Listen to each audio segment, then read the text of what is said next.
I'm ready for this. Got some shit I've been needing to say. About what? You haven't seen the trailer yet. This is just going to be my platform. No, it's not. You watch it, sir. Platform for what? You'll see. I don't want to see, but I am curious. You'll all see. Can I just play the trailer now?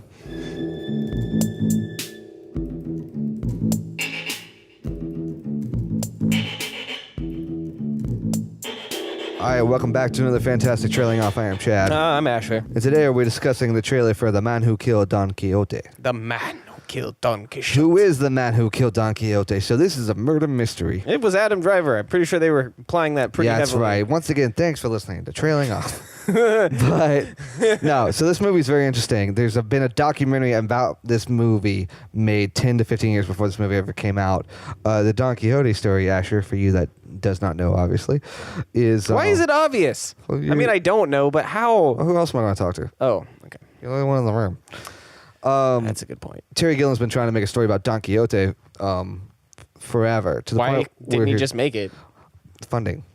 It's Terry Gilliam. He can't get someone to throw him some cash? Not until recently, no. It's Wow. like he's always struggled with getting the money to make it. He made Brazil. I know. Well, that's the thing. Brazil didn't do well when it came out. It's a cult hit. I wonder why. I get it. I totally get it. Yeah, no, I get it. I get it. That's not a mystery. It's a great movie, but it's not a mystery. You're like, we've given you too many chances, Terry. You've made some amazing movies. But we got to make some money. So he's gone to pre-production on a Don Quixote movie at least once, if not multiple times. And he started a few years ago with Johnny Depp.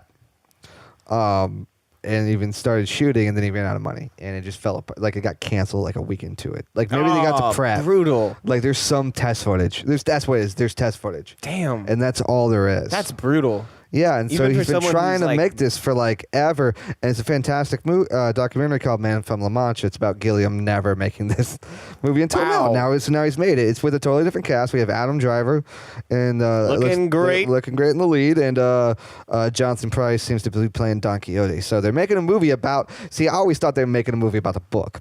Now seems to be a bit of a pivot. Unless I was completely informed and this was always Gilliam's vision. If it was, hit us up on social media. Let me know I'm wrong. I would love to be corrected by strangers. But it seems like it's a movie about making a movie. They're making the Don Quixote movie. The Don Quixote movie.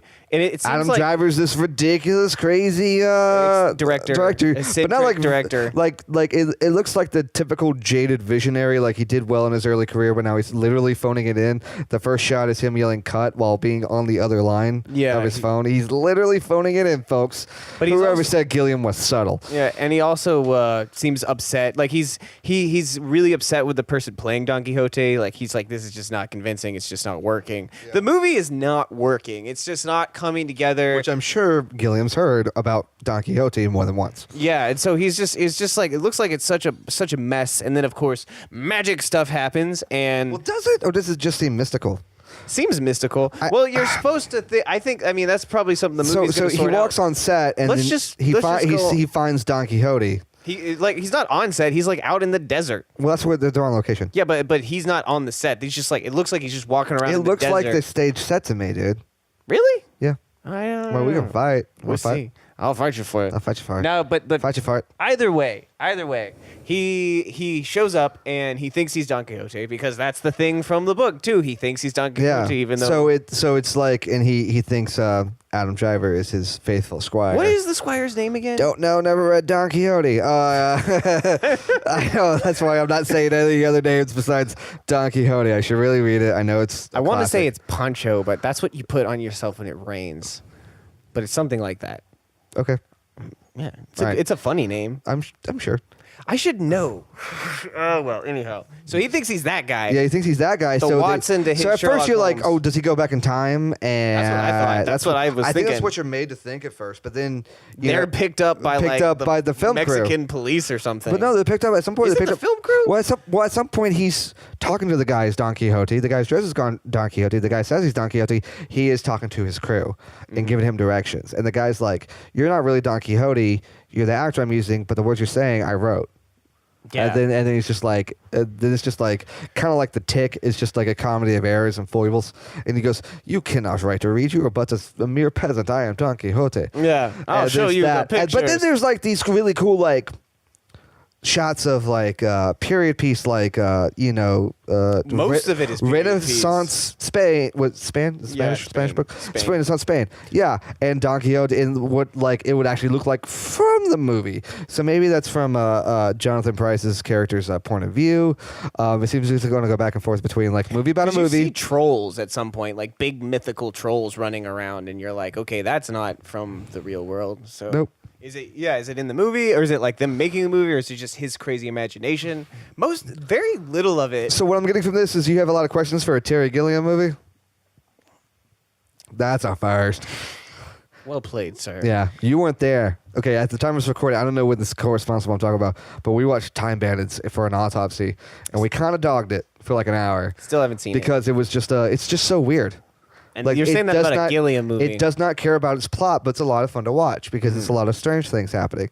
And we recorded it like right after watching it, and we kind of like talked a little, not trash, but we were like still like upset that we didn't know what was happening. And by the end of it, we're like, this is a good movie, but like it's just so weird. Yeah. That it kind of freaked us out for a minute. Yeah, I mean, that's what he's gonna do in this one too. Like, it's gonna be. In fact, I was surprised it looked more straightforward than it was. Yeah. Or than it probably will be when you actually watch it. I mean, I didn't see his last movie. I've seen a few of his kind of last 10-year movies. The last one I saw was like 13 Monkeys, right? What's that movie? 12 Monkeys. 12 Monkeys. That's like I'm talking from like the late 90s. I'm or talking something. like I'm like Fear and Loathing, and I saw Imaginarium of Dr. Parnassus. It was fine. Considering like his lead actor died in the middle of it, he found a way out and kept really? the movie. Yeah, Heath Ledger died while making that movie. Damn. Everyone thinks it's The Dark Knight, but he was done filming The Dark Knight.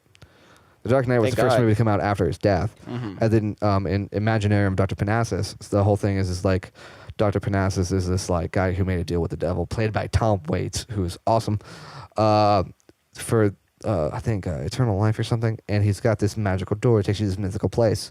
And they had Heath Ledger just kind of hangs around, wants to help out around the this kind of it's like a circus act. Like a European style street circus Always trust act. people who want to just hang out circus acts. Yeah, but they don't they're trying to exist in the modern world. That doesn't really work. So they get a body double sometimes, but when they go into the Imaginarium, it's a term they made up, not me. I wish I did. The form of Heath Ledger's character changes.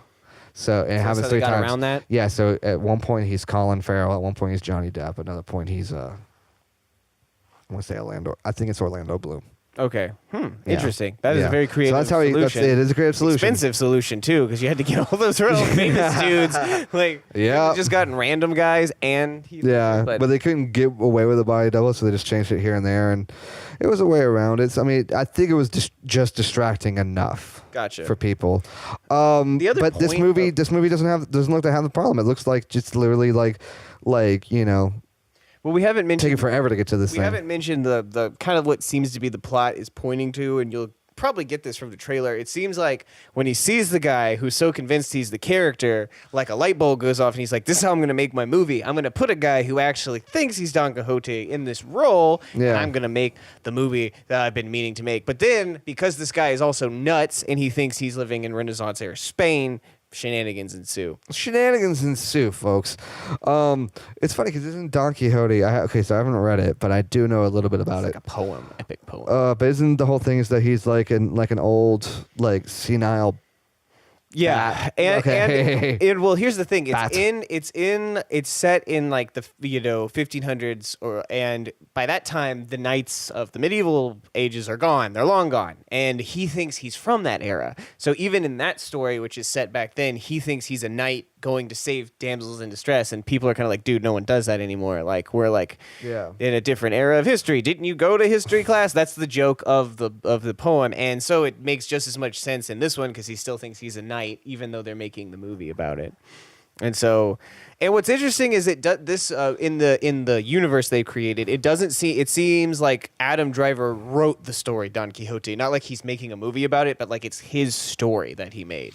Well, that would be interesting if for the sake of this reality, there was no book, but just this movie. Exactly. So it's more personal for him. And it's like, how did you come from my imagination kind of a deal. And what's Terry Gilliam going to do by the end of the movie? It might have nothing to do with Don Quixote or Adam Driver. You ever seen The Adventures of Baron Munchausen? Yeah, as a kid, and it fucked me up. Yeah, it's one of those. It's just like... It was my Vietnam. Yeah. Oh, I remember scenes from that movie, and I know that's all I need to I just note, spoilers, he dies at the end, and then it pans out, and goes, and that's the first time I died. I don't recommend it. And it's like Baron Munchausen is telling another fake tale about how he died. It's silly. It's a silly movie. It's a silly movie. It's fun, though. Yeah. I like all Gilliam movies. You know it's going to be incredibly visually striking. You know you're going to have a fantastic time. Unless it's Brazil. Yeah. Movie's garbage. I mean, you have a good time, but the movie also makes you like nervous. Well, all these movies do. It's like Gilliam doesn't. You know, he's a strong opponent of comic book movies. Like he doesn't want. You know, he doesn't mind escapism as long as it's like has a point to it. He doesn't want just fodder. And, you know, you're going to walk out thinking about the movie long after you want to. And that's how, like, good art lasts. And I dare say he swings for the fences on this one because he's been swinging for this fence for 25 years. Okay, we'll see how it pans out. But what do you think, dear listener? You're going to go check out The Man Who Killed Don Quixote? Did I get the year right? Of everything I thought earlier. Please let me know. Like or subscribe to YouTube's iTunes, Google Play. Hit us up on the email website. It's a good looking website. I like it. We tried posting some of Asher's poems on the website, and it did not go well. No, you guys. Well, it did not go well. That isn't even my controversial I just want to stuff. apologize on behalf of everyone at Moving on Autopsy. But for trailing off, I'm Chad. I'm Asher. Thank you for listening. I mean, like, you know, you could have told someone what you're writing about before you posted it online. No, it's you guys. I wanted everyone to get the full effect of it. You know. Oh, it was an effect. Yeah, I mean, it was. I bared my soul to you guys. That was it. That was the real me, and people just like weren't ready for it, I guess. What's up, crew? If you got any idea of what you would like for us to talk about on The Minute or on Movie Night Autopsy Podcast, hit us up on the social medias. You can hit us up on Twitter at movie_autopsy. Check us out on Facebook at Movie Night Autopsy. Always feel free to email us, contact@movienightautopsy.com.